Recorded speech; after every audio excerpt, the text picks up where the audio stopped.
Welcome and hello everyone. I'm Randy Hopkins. I'm the Director of Visual Arts at Boston Center for the Arts, and I am truly honored to introduce the latest in a series of in-depth interviews with contemporary artists, supported and presented by VoCA, Voices in Contemporary Art. Boston Center for the Arts is proud to partner with VoCA in co-hosting today's VoCA Talk, and I want to thank Lauren Shadford and Margaret Graham of VoCA for this fantastic continuing relationship. We're going to begin the conversation between artist Daniela Rivera and curator Leah Triplett Harrington, moderated by conservator Narayan Khandekar, in just a moment. Their live conversation is followed by a premiere of a wonderful video that you'll all have the opportunity to see today.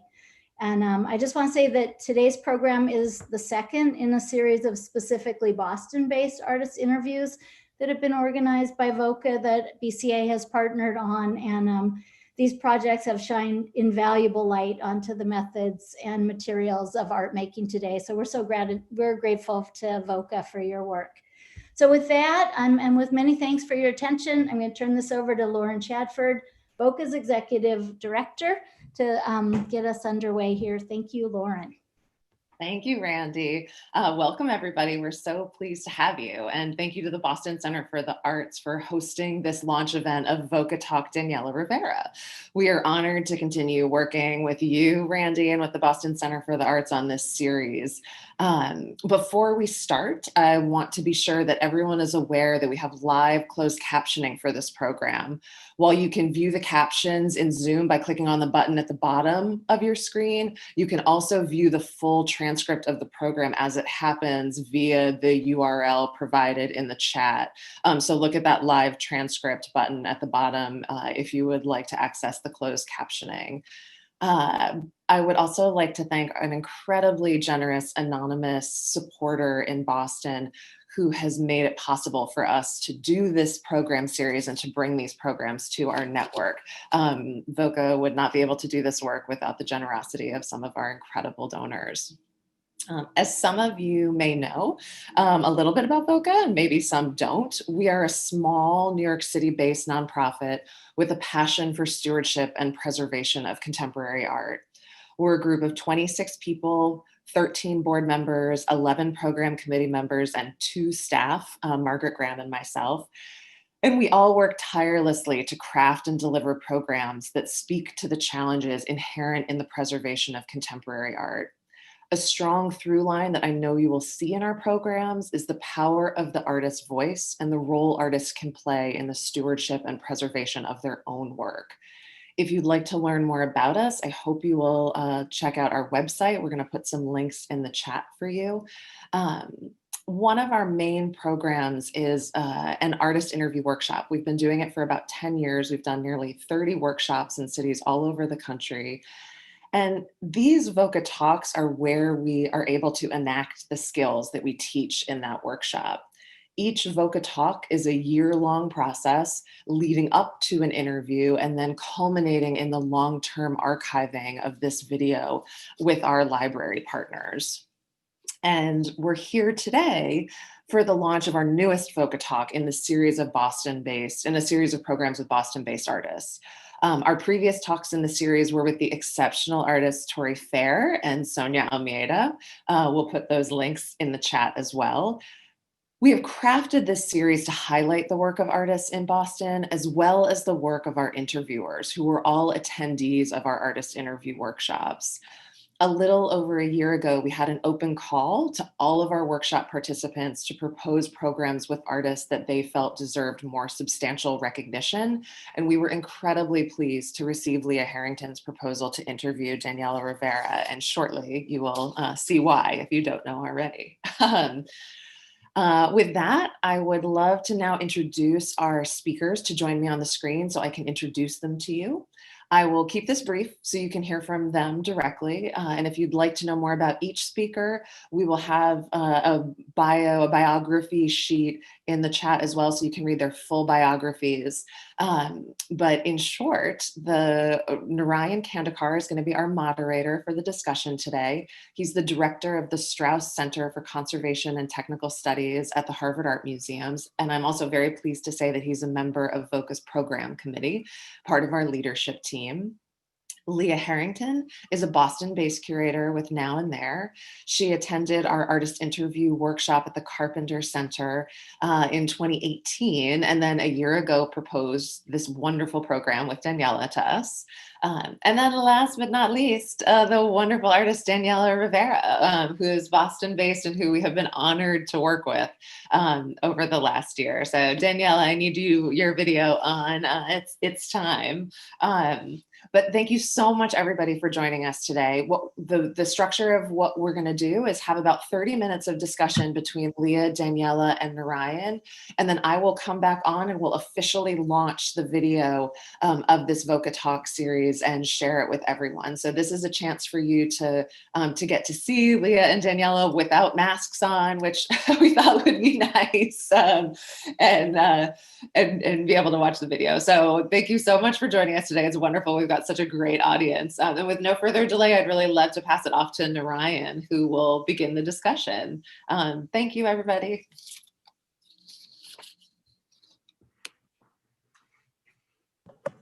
Thanks, Lauren. Thanks, Randy, for that very kind introduction.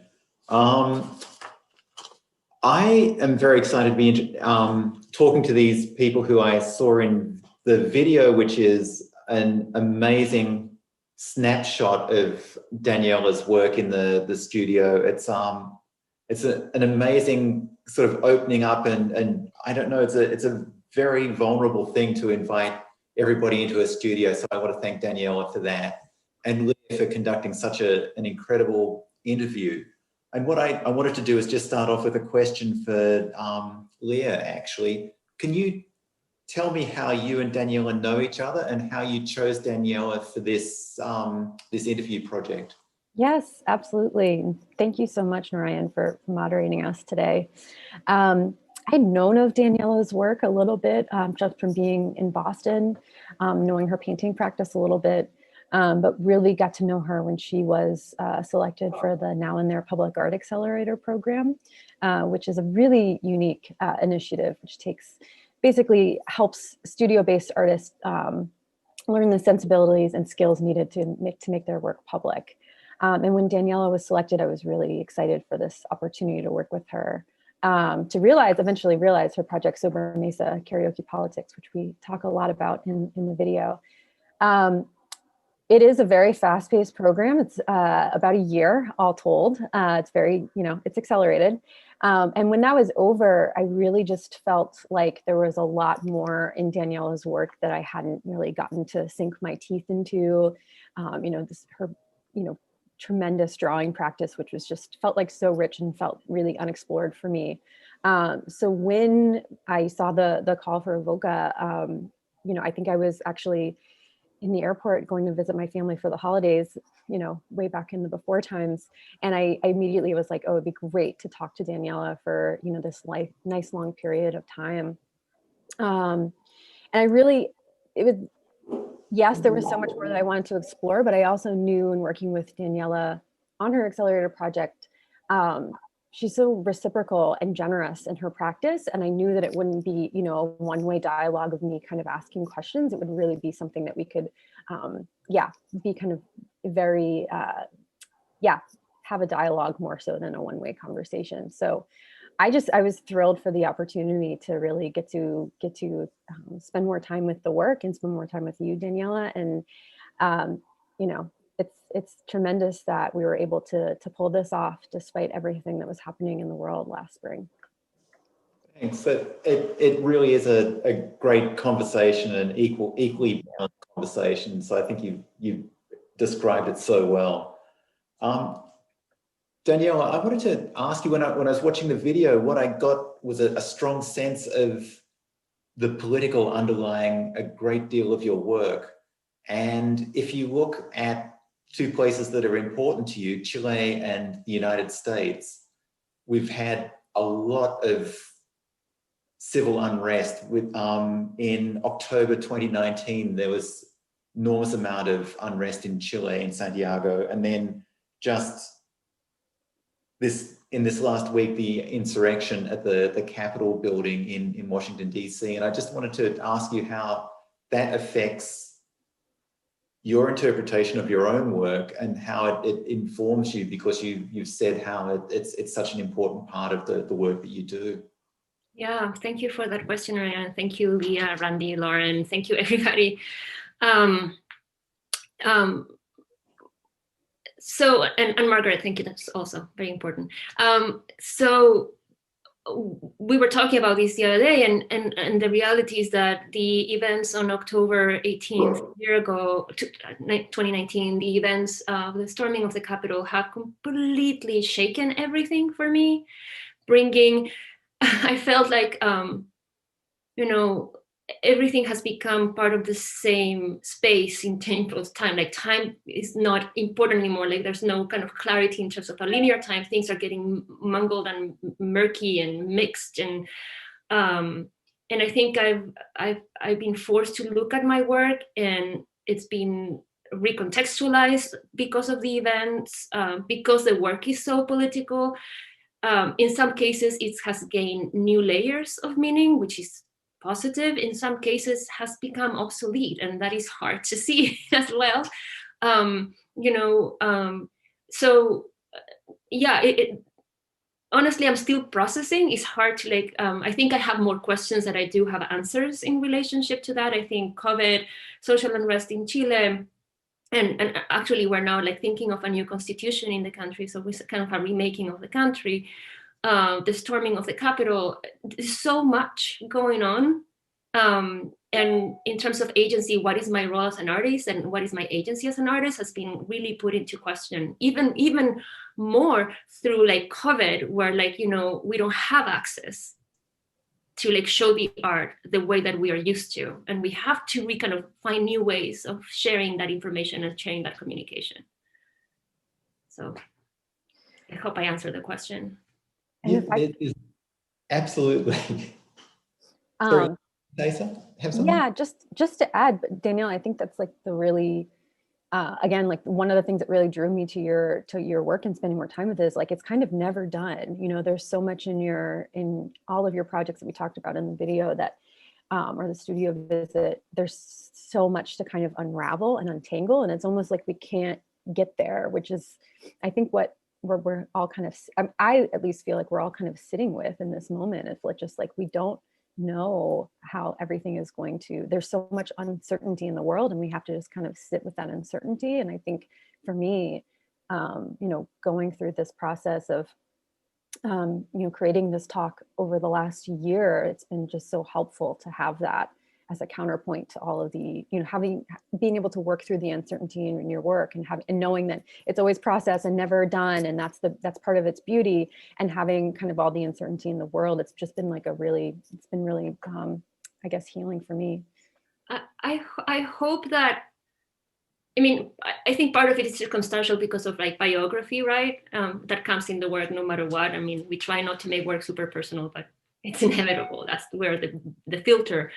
I think one of the things that I do work with in general is the idea of non-closure, the impossibility of coming to a closure, fragmenting information, trying to leave open questions. And I think that's kind of what you're talking about right now. And if I may go back to another important thing, I think in relationship to the time we're living, is how drawing has become so important for me right now as a practice. Thinking of it as a verb, and that kind of like impossibility of finishing it, and kind of constantly processing information as it comes, and adding more and more to these kind of ever evolving drawing. Like that's kind of how I'm thinking about the practice. So I think that sort of what you just said resonated to me that way. And Daniela, I wanted to ask, do you think, I mean, you also talk about how important it is for the audience to be part of the process, that they activate your works. And one of the things that struck me just as you were talking then is that the audience goes away, has an experience. It could be a national experience, or it could be a personal experience. They come and see your work again and they're seeing it differently. And is that something that's important to you? It's vital. It's vital. I think actually the experience at the Now and There accelerator helped me verbalize exactly what I meant with that, which is the idea of shared authorship. You know, like the idea of which actually generates a lot of vulnerability on the part of the artist, right? Like you need to be open to the work to be completely changed. So it's the idea of being able to provide a platform that can be adopted, owned, and then transformed. And so the meaning is not just created by me, but it's created in collaboration with the people that come in contact with the exhibition. At the same time, I think one of the things that I'm constantly questioning is how imposing that the type of participations are, and how to try to democratize that. You know, sort of like type of social agreements that, you know, if you're going to come into the piece, it's up to you what role you take and how you exercise the agency and how much responsibility you take in relationship to the work, the construction of that meaning together, and the possibility of opening that to others. Thank you. It's such a, you know, one of the things you talk about is vulnerability, and it's so important, not just for you as an artist, but also as an audience member. You have to be open to what the artist is saying and receiving the message, not just go in with your own preconceived notions. I wanted to ask both of you, actually, the video interview has 7 bodies of work throughout Daniela's career. How were those works chosen? You can start, Leah. I was just going to say, you want me to? Well, I mean, I think I first, when we were first talking about this project, this talk, and just talking about the work in general, it was right around when the pandemic hit, and I was noticing in these Zoom, you know, meetings that we'd have that Daniela was drawing a lot, and that kind of had me thinking about drawing. And she explained to me just how kind of crucial that is to just her personally, and how that she, you know, Daniela, you process information that way, which I thought was really, really interesting. And you said something at one point about how important that is to your teaching practice. It helps you kind of share knowledge with others. It opens up how we learn about each other. And what you said was much more beautiful than that. But that had me thinking about this idea of gesture, and kind of like the work never being done and always kind of being a process. And the gesture of the Sober Mesa project, which is the Now and There project that we worked together on, there was really critical, and that was this gesture of sharing space with people. So Daniela held karaoke sessions at the Grove Hall Senior Center nearby where the project was, and I had drawing lessons also at the Senior Center, and having this kind of shared moment just to be together. There's a beautiful gesture in that, and I felt like that was also mirrored in people coming to the platforms. And we talk more about the project in the video, so I don't want to give any spoilers away, but there was this beautiful, like, just mark making of people in space together. And all of that was kind of just, I guess, coming together for me in my mind, and thinking about this moment where we can't be together, but we, touch is so important, and there's so much uncertainty, and, drawing and gestures just seems so important. And also just thinking about just embodiment, and how we're kind of like just taking in this experience and living through it, and thinking about how Daniela, really, you embody experience so much in your work. And we did a studio visit, I think, again, it was in the spring, probably in June, I think one of the first times we could really get together in the studio. We were talking about one of the first projects that you really did after coming to the States from Chile, which was growth, and how you would just lay in the grass and take it in and take in this environment here in Boston, even though you're allergic to grass. And you kind of were just, this environment was, was causing you a physical kind of reaction. And that really got me thinking about how we could organize so many of the projects around this embodiment and gesture and drawing. And that's how I kind of just selected the work, and Daniela was really generous and kind of following me on that path. And so, yeah, I think all the projects, we could have talked for hours. We could have made this video like an entire day long event. Daniela has so many rich projects that we could have talked about, but I think the 7 that we selected are kind of orbit around these ideas of gesture and embodiment in a really, I think, a really beautiful way. Yeah, I have to say that I agree with all the projects selected. So it was really not hard to come to the 7 projects that we talked about. Actually, we wanted to like reduce them more. We wanted like less projects, but I think the way that Leah looked at all of the pieces sort of like orbiting around many of the gestures present already in growth allow us to like put them all together, and not be talking for 2 days about everything. I think I would like to take a moment to talk about gesture in terms of what gesture would be in a drawing practice, and how gesture becomes so important in terms of something that I've been really working on generally, and I think it's becoming super vital and core for my practice. And I think it's becoming sort of like an ethical question, the idea of building meaning together, and the idea of building meaning by relating things and not generating meaning in isolation, right?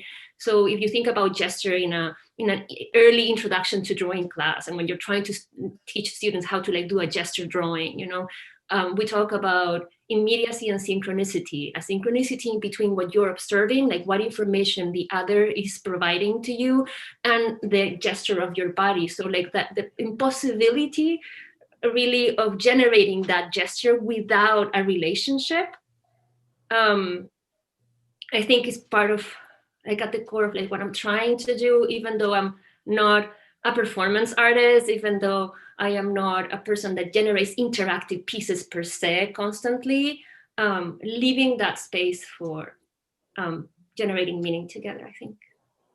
Which is just really core. Creates this like, this shared vulnerability, 2 people trusting each other. It's not just the gestures that have meaning as well. Your materials have a lot of meaning in addition to the gestures you make. So you talk about drawing, but when you draw, you don't just draw with a pencil. You use copper point, for example. And that has meaning. You use tables, those tables have meaning.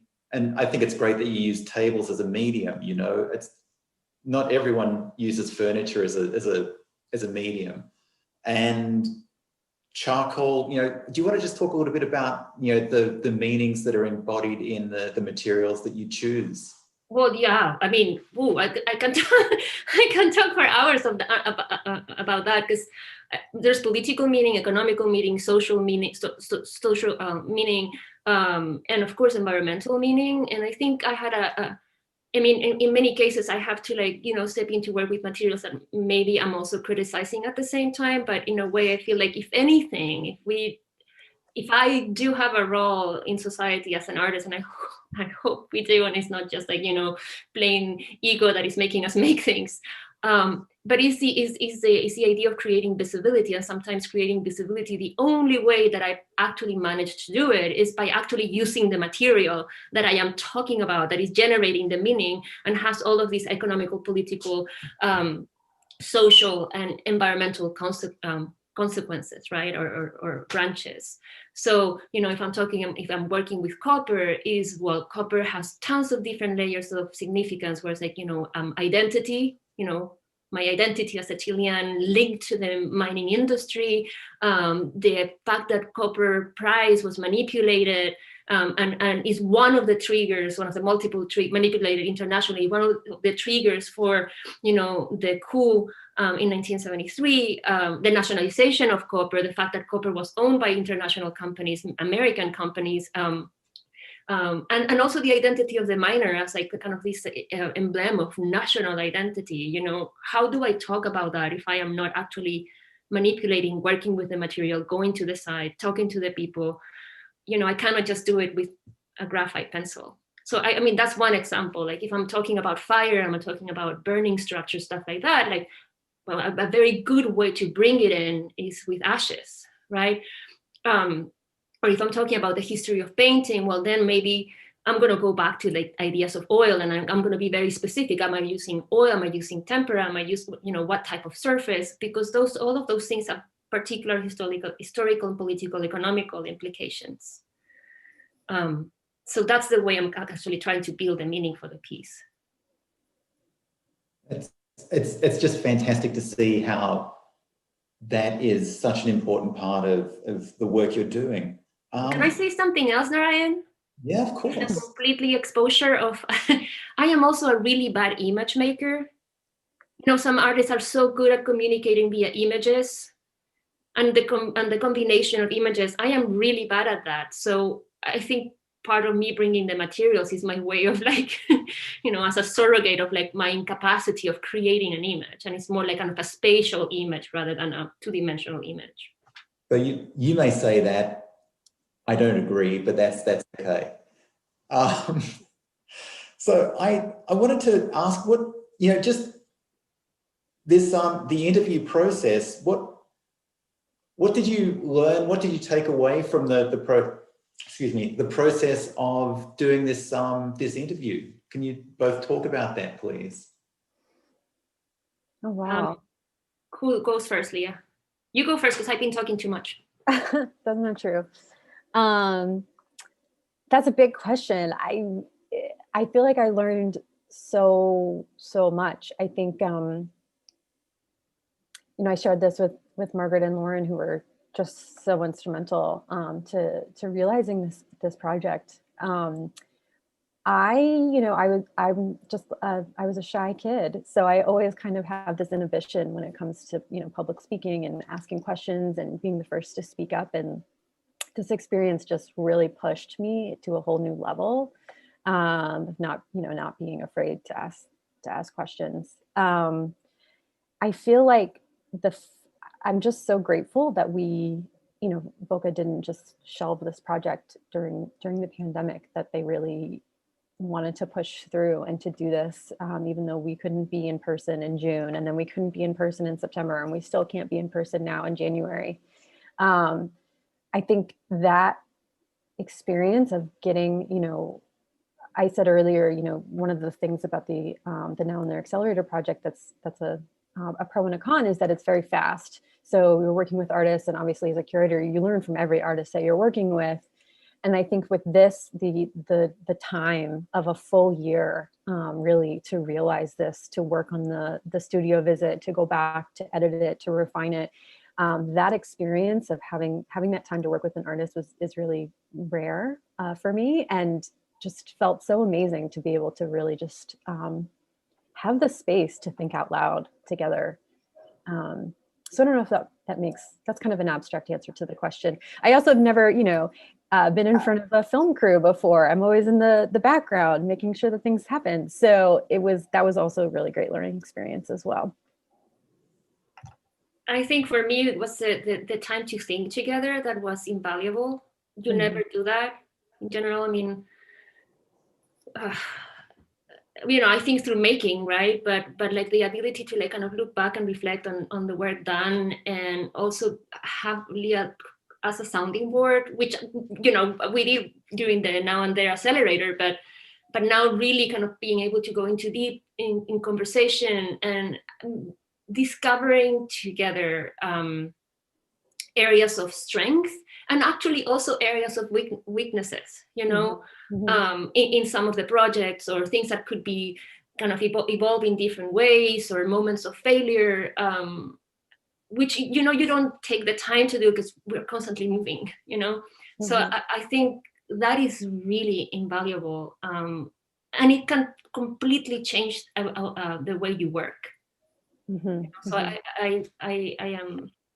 think that was for me like the impact of this process. For me, just watching it was great to see how comfortable you were with each other and how the trust actually was the groundwork for such a productive conversation, and that was something that was really apparent. I just wanted to share that with you. That's great. Wanted to wrap up our conversation, which I think has been great, with asking you what projects you're working on now. So Leah, would you like to say what's going on now? Sure. Well, we have 4 big projects coming up this year with Now and There. All of them have yet to be announced, but I'll give you a little sneak peek. We're working with Cicely Carew on an installation here in Boston. That'll be mounted in March. So that's pretty exciting. I don't have any major writing project that I'm working on right now, now that this is kind of wrapped up. So I'm always looking for something else to kind of have on my back burner to keep me really, really kind of engaged in thinking about these issues. So we'll see. Great. And Daniela?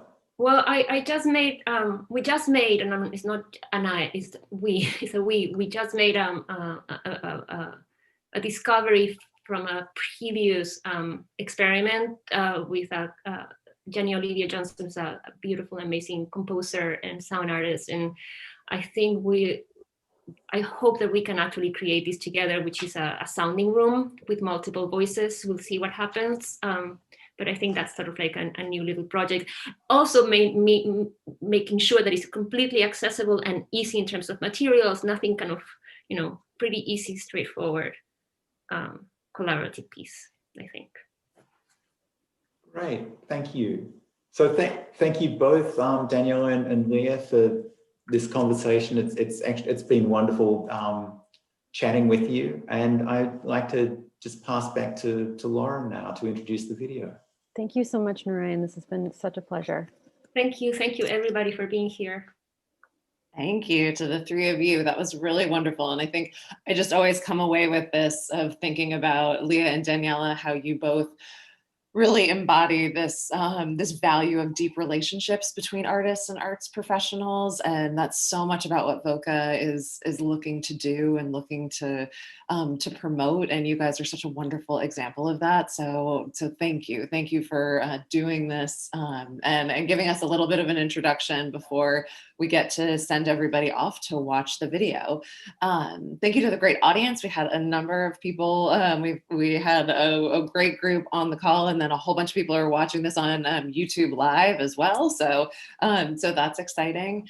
And you will see shortly the link to view the video on VoCA's Vimeo channel. It's best to watch it on the Vimeo channel because it's the crispest version as opposed to watching it through Zoom. So that's why we'll be sending you the link. It just went live today. So this is the first moment that we get to publish it and share it with the world when we've been working on it for a year. So I hope everybody really enjoys watching it. We'd love to hear from you. I will put my email address in the chat. And yes, just please be in touch with any questions and be in touch for the next VoCA Talk with the Boston-based artist, which will be announced shortly. Randy, is there anything that you would like to add before we send people off to the video? Oh, we don't have your sound, Randy. Sorry, didn't expect to say something, but no, just the warmest thank you. This has been a pleasure, and I could listen to you guys talk forever, and I hope everybody gets as much out of the video as I know I did. So see you over on the YouTube channel, I guess. But thank you so much, Margaret and Lauren and artists and Narayan, everybody. What a nice group. Thank you. Thank you. Thank you so much, everybody. Have a nice day. Thank you. Bye. Enjoy the video.